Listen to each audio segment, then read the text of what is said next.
All right, what's up? So we're gonna talk about something a little different on this page than I don't usually talk about, which is blogging tips for beginners. So blogging tips is very simple, but when you're starting out, you really don't know how to write. You don't know if you should be doing quotes, if how to space out everything. So what I'm gonna do is I am going to separate this into a big beginner series because it's just gonna be easier. It's like a children, so they're always loud, and you hear them in the background. You hear their tablets, and finally got a little bit of a quiet time here. I don't know how long, but we're gonna be going how to organize your web page. I'm gonna go on the on-page SEO, some of the basics. Pretty much everything you need to know about on-page SEO. I mean, not in the point where I'm gonna tell you about keywords, just how many keywords you should put, just how many H2s, and all that stuff like that. And then we're gonna go briefly into webmaster tools a little bit more on the beginner friendly, maybe go through some of the stuff and get you organized with it. But anyways, here's what we're going to do. First of all, we are going to talk about how to organize your web page. And if I can, I'll put all this in one video for you don't have to go through 2 or 3 freaking videos. You just go on this one. But then again, I got kids. So probably only be able to do, we'll have to do 3 videos. So we'll have one video on organize your web page and on page SEO. And then we'll talk about webmaster tools and the beginning steps of really getting your website inside of there and all that great stuff. So I don't have a current website that I'm trying to build, so I'm not going to be able to go through this part with you right now. But I will get this out there and I will get you to that point. But let's go with just go over the fundamentals on the on-page side. So okay, so we're not going to go over the titles and the titles and stuff like that in there. I just want to show you the organization. Okay, so if you're starting a blog, you're going to need an email list. No matter what it is that you're trying to do, you need this email list.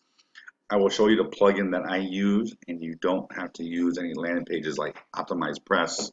You won't have to use things like Optimize Press or ClickFunnels or Thrive or lead pages or any of that stuff. You'll be able to do this if you're using Aweber, if you're using whatever it is the current provider you're using. I use Aweber at the moment. I'll be going to a different system here in probably about 6 months to a year because it's just going to be more effective the way I'm going to be able to do my marketing. But your email list, your opt-ins should always go on top. I'll tell you why, because you're going to get more opt-ins from it because not everyone's going to go all the way down to your content to read the entire thing. Okay. It's kind of like a upside down homepage. I'm not really going to go over the upside down homepage as of this minute. That's a whole other video.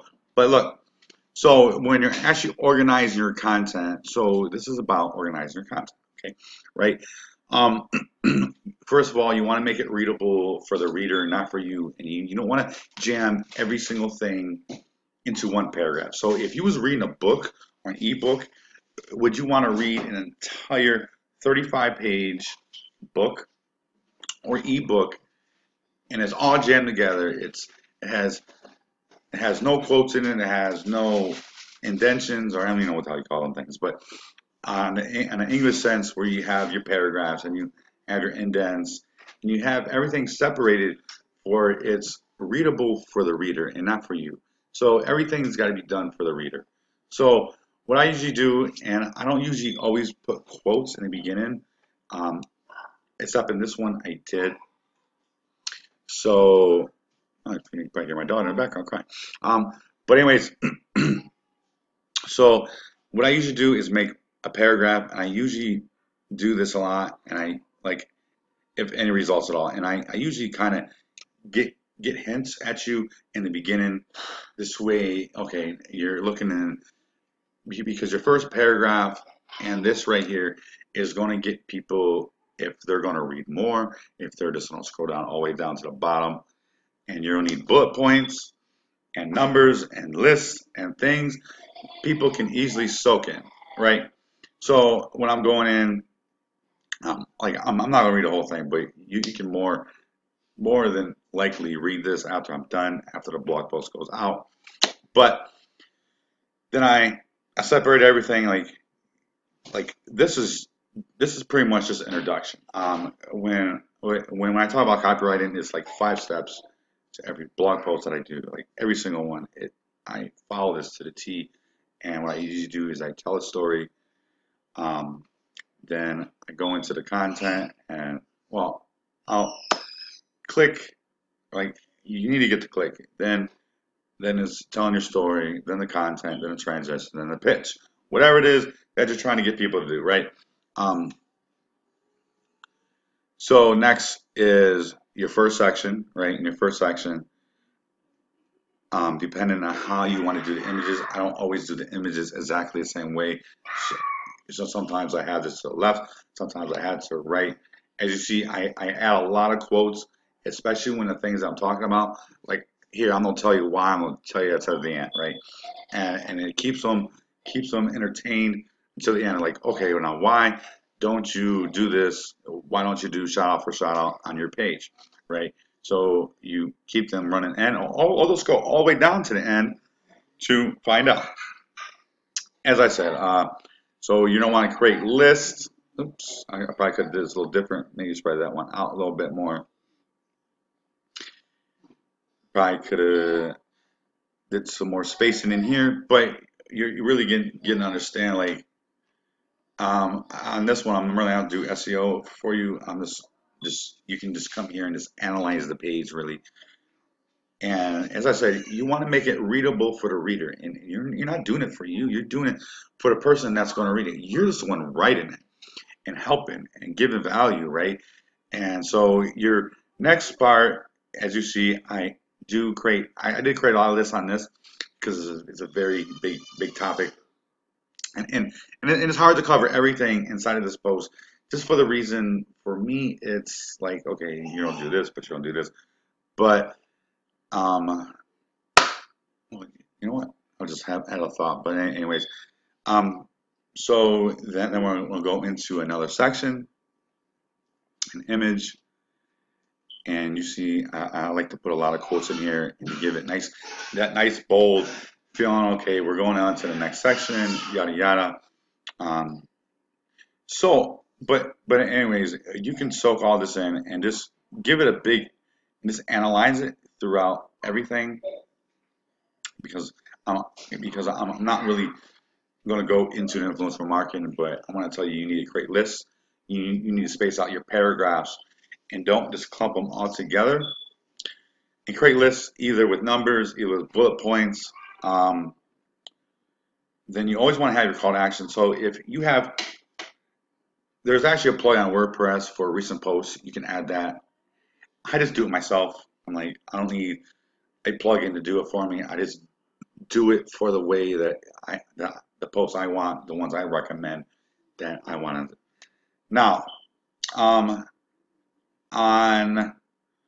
on-page SEO, we're gonna go over everything from keywords to a lot of different stuff that you need to learn. But on the basic line, it needs to be readable. You need to put images. You need to space out your content. You need to give quotes. You need to put bullet points. End of the day, you need to look like just look in a book. I don't think I even have a book around. But here, I just bought some head shavers, right? So if you were trying to read this thing on head shavers, as you look, it says tips and techniques, and so it has like the main topic for that tip. Then it has a paragraph, and then it has a diagram. Then it has bullet points. So you want to make sure it is easily soaked in and easily readable on every single blog post you do. I know this is like then you have to come up with your style, like the way that you write, and it makes you stand out. The way I write and the way someone else writes, the way Neil Patel writes, the way Brian Dean writes, the way whoever is like a really big blogger or whatever, don't follow them. You need to have your own voice. You need to speak the way you're going to speak. And if you're able to do videos inside of of your pages, inside your blog posts, and do it. If you are not comfortable doing videos, don't do them. And just blog and just be you. Then when you get more comfortable at just being on camera and being on video, it does get easier. I'm not saying it's going to be absolutely easy. Um, Plus down below, I'm going to show you one of my first videos. You'll be able, I'll put it in my YouTube channel and I'll put it inside of this blog post for you. You'll see that I was not really that great a video. There's a lot of things I can do a lot better, like saying, some of the things I do catch myself, things I could obviously do better. But anyways, this is going to be in a playlist, so just click on the next one. Peace.